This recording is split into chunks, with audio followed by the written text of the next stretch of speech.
Next நேயர்களுக்கு வணக்கம். நான் டாக்டர் தீபா லாலன். இன்றைக்கி நம்ம என்ன டாபிக் பற்றி டிஸ்கஸ் பண்ண போகிறோம் அப்படின்னா, மார்ச் மாதம் பாருங்கள், கும்பத்தில் 4 கிரகங்கள் சேர்க்கை அப்படின்றது இருக்குங்க.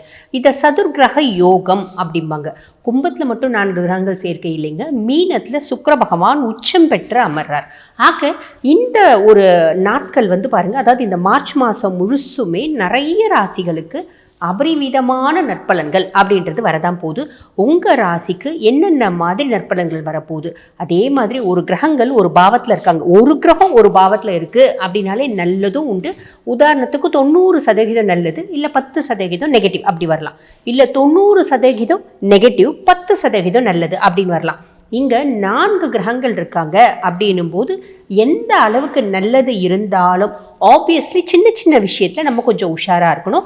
அந்த மாதிரி எந்தெந்த விஷயத்தில் நம்ம கவனமாக இருக்கணும், எந்தெந்த விஷயத்தில் பார்த்திங்கன்னா நம்ம ரொம்ப காஷியஸாக இருக்கணும். இப்படி பல விஷயங்கள் இந்த பதிவில் நான் சொல்கிறேன். ஸோ வீடியோ ஸ்கிப் பண்ணாமல் பாருங்கள், நேரத்தை வீண் பண்ணாமல் சட்டன் வீடியோக்குள்ளே போயிடலாம் வாங்க. கன்னி ராசி அன்பர்கள், கும்பத்தில் பார்த்திங்கன்னா 4 கிரகங்கள் சேர்க்கை. கும்பம் உங்களுக்கு என்ன பாவம்? 6ஆம் பாவம், ருண ரோக சத்ருஸ்தானம். ருணரோக சத்ருஸ்தானத்தில் முதல்ல ராகு பகவான் இருக்கார். எனக்கு எதிரி ஏதுங்க, எதிரிகள்லாம் மண்டியிடக்கூடிய காலகட்டம், எதிரியினால் நான் ஆதாயம் அடையக்கூடிய காலகட்டம் அப்படின்ற மாதிரி தான் இருக்கும்.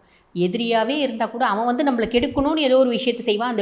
அந்த விஷயத்தினால நம்மளுக்கு ஒரு பெருத்த நல்லது அப்படின்றது வந்துடும். ரொம்ப சிம்பிள். என்ன பண்ணுவான், நம்ம ஆஃபீஸில் ஒரு இடத்துல வேலை செய்கிறோம் அப்படின்னு வச்சுக்கோங்களேன். ஒரு உதாரணத்துக்கு சொல்கிறேன், நம்ம ஹையர் அஃபிஷியல் கிட்ட போட்டு கொடுத்து நமக்கும் அவங்களுக்கும் ஒரு மிஸ் அண்டர்ஸ்டாண்டிங்ஸ் க்ரியேட் பண்ணிகிட்டே இருப்பான். அப்போ பாருங்கள், அவங்களுக்கும் நம்மளுக்கும் நல்ல மிஸ் அண்டர்ஸ்டாண்டிங் ஆகிடும். ஒரு நாள் அவங்க யதார்த்தமாக பேச போய் நீங்கள் உண்மையெல்லாம் சொல்ல போய் அவன் மேலே பெரிய ஒரு நெகட்டிவ் இம்பேக்ட் ஏற்படுத்துகிறோம். உங்களை அடுத்து பார்த்திங்கன்னா அவன் ஃபாரின் போகலாம் அப்படின்ற ஆப்பர்ச்சுனிட்டி அவனுக்கு இருந்திருக்கும். அந்த ஃபாரின் நீங்களும் அவனும் ஒரே கேட்டரில் இருக்கீங்க, அவன் போகணுன்றதுக்காக தான் உங்களை ட்ராப் பண்ணி வச்சான்.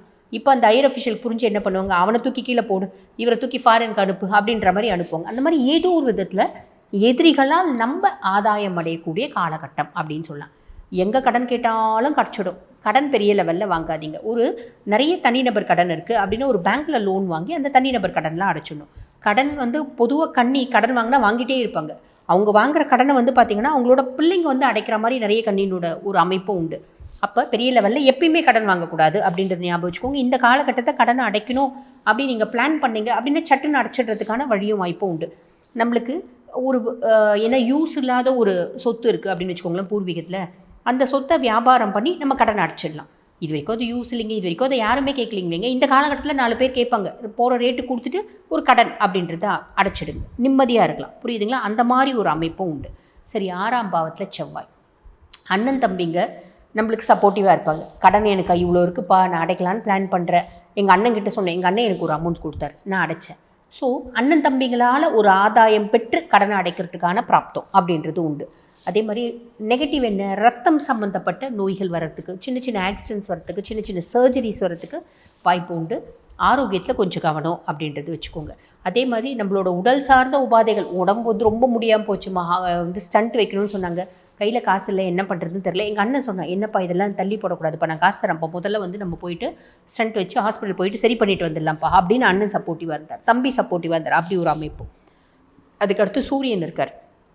சூரியன் 6ஆம் பாவத்தில் மார்ச் மாதம் 15ஆம் தேதி வரைக்கும் 6. அப்போ என்னுடைய கடனை அடைக்கணும்னு நினச்சேன். அதே மாதிரி பார்த்திங்கன்னா எனக்கு பெருசாக எதிரிகள் அப்படிலாம் யாரும் இல்லை. என் கடனை எதையாவது நான் தனிநபர் கடன் நிறைய வாங்கிட்டுருக்கேன், ஹவுசிங் லோன் வாங்கிட்டுருக்கேன், அதே மாதிரி கிரெடிட் கார்டு லோன் வாங்கிட்டுருக்கேன், பர்சனல் லோன் வாங்கிட்டுருக்கேன், கார் லோன் வாங்கிட்டுருக்கேன். இப்படி எல்லா லோனும் வாங்கிட்டுருக்கேன். என்னால் இஎம்ஐ கட்டவே முடியல. எங்கள் அப்பா கிட்டே வருத்தப்பட்டு சொன்னேன், எங்கள் அப்பா ஊரில் ஒரு காணி நிலம் இருக்கியா, நான் வியாபாரம் பண்ணி ஒன்று கொடுக்குறேன் சாமி, நீ கடன் அடை அப்படின்னாரு. எங்கள் அப்பானோட சப்போர்ட்னால கடன் அடிச்சிட்டேன். எங்கள் மாமனார் கிட்டே சொன்னேன், எங்கள் மாமனாரோட சப்போர்ட்னால கடன் அடிச்சிட்டேன். எங்கள் ஹையர் அஃபிஷியல் கிட்ட சொல்லி வருத்தப்பட்டு அவர் ஒரு லோன் சாங்ஷன் பண்ணார், அதை வாங்கி எல்லா கடனையும் அடிச்சிட்டேன். இப்படி கடன் இல்லாத, நோய் இல்லாத, எதிரி இல்லாத ஒரு வாழ்க்கையை வாழணும் அப்படின்றது மார்ச் மாதத்தில் உங்களுக்கு விதிக்கப்பட்ட விதி அப்படின்னு சொல்லலாம். இருந்தாலும் ஆரோக்கியத்தில் கவனம். நரம்பு சார்ந்த பிரச்சனைகள் வரத்துக்கு நிறைய வாய்ப்பு உண்டு, அதுலேயும் கவனம் அப்படின்றது வச்சுக்கோங்க.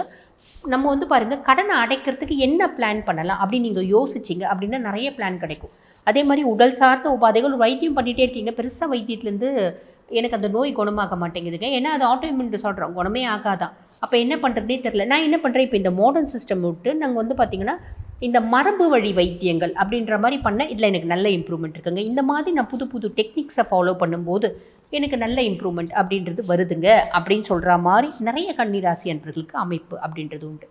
அதுக்கப்புறம் சுக்கிரன் மீனத்தில் உச்சம் பெற்று அமர்ந்திருக்கா. மீனம் உங்களுக்கு என்ன பாவம்? 7ஆம் பாவம். கலத்திர ஸ்தானத்தில் உச்ச சுக்கிரன். இளம் வயசு கன்னிராசி அன்பர்களுக்கு காதல் வரலாம். நிறைய பேருக்கு நல்ல அழகான பார்த்திங்கன்னா நீங்கள் கன்னிராசி ஆண்களாக இருக்கீங்க அப்படின்னா அழகான பெண்கள் உங்களுக்கு வர்றதுக்கான வாய்ப்பு அப்படின்றது உண்டு. அதே மாதிரி கன்னிராசி பெண்களாக இருந்தால் நல்ல பார்த்திங்கன்னா வசதியான வீட்டு பையன் உங்களுக்கு வரத்துக்கு வாய்ப்பு உண்டு. வசதியான அழகான பெண்களும் வசதியான வீட்டு பையன்களும் உங்களுக்கு வாழ்க்கை துணையாக வரத்துக்கு வாய்ப்பு உண்டு. ஆல்ரெடி எங்களுக்கு கல்யாணம் ஆயிடுச்சுங்க, உங்களுக்கும் உங்கள் மனைவிக்கும் இருந்த அந்யோன்யமின்மை அப்படின்றது மாறும். மனைவி வழி திடீர் அதிர்ஷ்டம் அப்படின்றது வரத்துக்கு வாய்ப்பு உண்டு. வாழ்த்துக்கள்.